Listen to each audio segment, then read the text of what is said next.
இந்த மாதிரி சாஃப்டான அப்பம் எப்படி செய்கிறதுன்னு பார்க்கலாம். வாங்க வீடியோக்குள்ளே போகலாம்.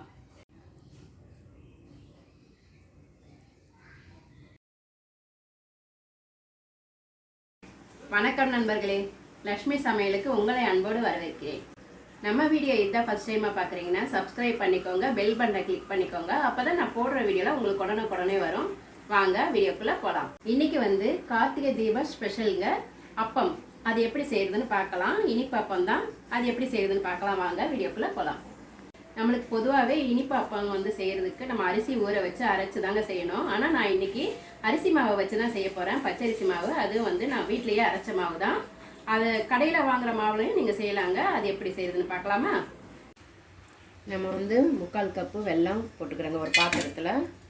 அப்பம் செய்கிறதுக்கு முதல்ல வெல்லத்தை காய்ச்சி எடுத்துக்கலாம். இதில் ஒரு 1/2 கப் தண்ணி ஊற்றிக்கிறாங்க. இது நல்லா கரையட்டும். கரைஞ்ச பிறகு ஃபில்டர் பண்ணி வடிகட்டி எடுத்துக்கலாம். வெல்லம் கரைஞ்சிடுச்சுங்க, அவ்வளோதான். நம்ம இதை ஸ்டவ் ஆஃப் பண்ணிக்கலாம். நான் இந்த மாதிரி ஒரு பழுத்த பழத்தை எடுத்துருக்கேங்க. வாழைப்பழம் நல்லா பழமாக இருக்கணும். இதை ஒன்று சேர்த்துக்கிறேன்.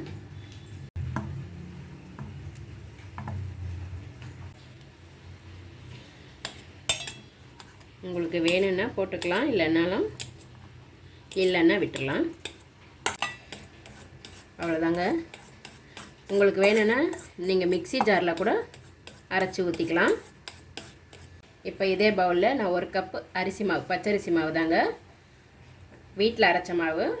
கடையில் விற்கிற மாவு கூட நீங்கள் போட்டுக்கலாம். இப்போ அதில் நம்ம வெல்லம் கரைச்சதை இதில் ஊற்றிக்கலாம். ஃபில்டர் பண்ணி சூடாகவே ஊற்றிக்கலாங்க. ஊற்றிட்டு நல்லா கலந்து விட்டுக்கலாம். இதில் ஒரு பிஞ்ச் உப்பு போட்டுக்கிறேங்க லைட்டாக.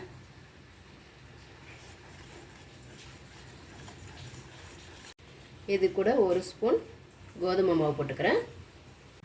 நம்ம கோதுமை மாவு எதுக்கு போடுறோன்னா நல்லா சாஃப்டாக இருக்கும். இப்போ இருக்கிற இன்னும் கொஞ்சம் வெள்ளை கரைசலை ஊற்றிக்கலாம். எடுத்தது மொத்தம் ஊற்றியாச்சு.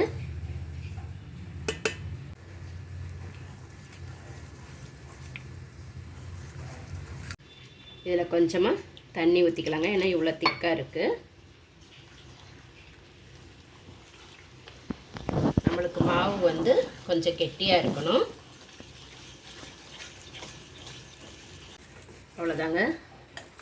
நம்ம இந்த அளவுக்கு கலக்கியாச்சு. உங்களுக்கு இந்த மாதிரி கலக்கிறதுக்கு கஷ்டமாக இருந்ததுன்னா ஒரு மிக்ஸி ஜாரில் நம்ம இதெல்லாமே போட்டுட்டு ஒரே ஒரு ஓட்டு ஓட்டி ஊற்றிக்கலாம். அப்போ உங்களுக்கு நைஸாக இருக்கும். இது வாழைப்பழம் நம்மளுக்கு அந்த திரியாக இருக்கிறதால லைட்டாக கொஞ்சம் திரியாக இருக்குது. உங்களுக்கு அப்படி வேண்டான்னா நீங்கள் மிக்ஸி ஜாரில் போட்டு இந்த மாதிரி நைஸாக அரைச்சி எடுத்துக்கலாம். இது அப்படியே இருக்கட்டுங்க. இது உங்களுக்கு ஒரு 1/2 hour அப்படியே ஊறட்டும். இப்போ ஒரு கடாய் போட்டுக்கிட்டாங்க. ஸ்டவ் பற்ற வச்சுட்டு அதில் கொஞ்சமாக நெய் ஊற்றிக்கிறேன். இதில் ஒரு 1.5 ஸ்பூன் நெய் ஊற்றிக்கிறேங்க. இதில் நான் பொடியாக கட் பண்ண தேங்காவை போட்டுக்கலாங்க. அதை போட்டு நல்லா வறுத்து எடுத்துக்கலாம். சில பேர் துருவி கூட தேங்காய் போட்டுக்கிறாங்க. நான் இந்த மாதிரி பொடியாக தான் கட் பண்ணி போட்டுக்கிறேன். அவ்வளோதாங்க. இந்த அளவுக்கு நம்மளுக்கு தேங்காய் கலர் மாறிடுச்சு. நம்ம இது அந்த கலக்கி வச்சுக்கிற மாவில் ஊற்றிக்கலாம். நம்ம இந்த வானலியில் எண்ணெய் ஊற்றிக்கலாங்க. கொஞ்சமாக ஆப்ப சுட போட்டுக்கிறாங்க. 1/4 ஸ்பூன் விட கம்மியாகவே போட்டுக்கலாம். இதை நல்லா போட்டு எல்லாமே கலந்துக்கலாங்க.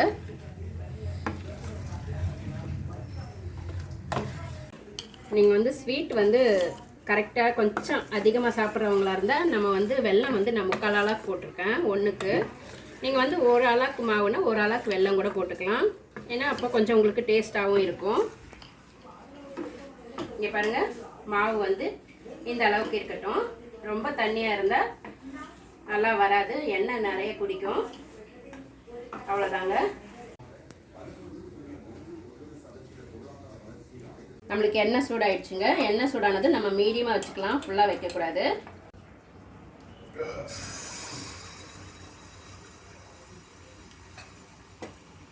நம்ம எண்ணெயில் போட்டதோ அதுவே மேலே எழுந்து வரணும். அதுக்கப்புறமா நம்ம கொஞ்சம் கொஞ்சமாக எண்ணெய் மேலே இது பண்ணி திருப்பி போட்டுக்கலாம்.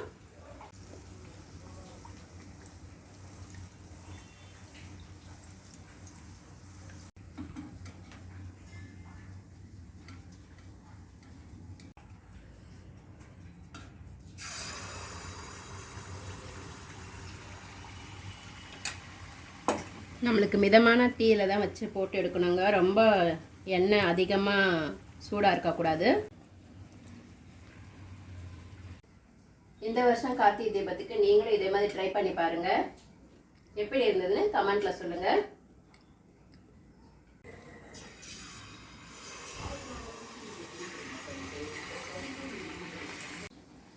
நம்ம அப்பா வந்துட்டு இதே மாதிரி எல்லாமே போட்டு எடுத்துக்கலாங்க. அவ்வளோதாங்க, சூப்பரான அப்பம் ரெடிங்க. நீங்களும் உங்கள் வீட்டில் ட்ரை பண்ணி பாருங்கள். எப்படி இருந்ததுன்னு கமெண்ட்டில் சொல்லுங்கள். இப்போ இது எப்படி இருக்குன்னு பார்க்கலாம் வாங்க. பாருங்கள் எவ்வளோ சாஃப்டாக உள்ள நல்லா வெந்து வந்திருக்கு பாருங்கள். வெளியே மொறுமொறுன்னு உள்ள நல்லா சாஃப்டாக இருக்குது.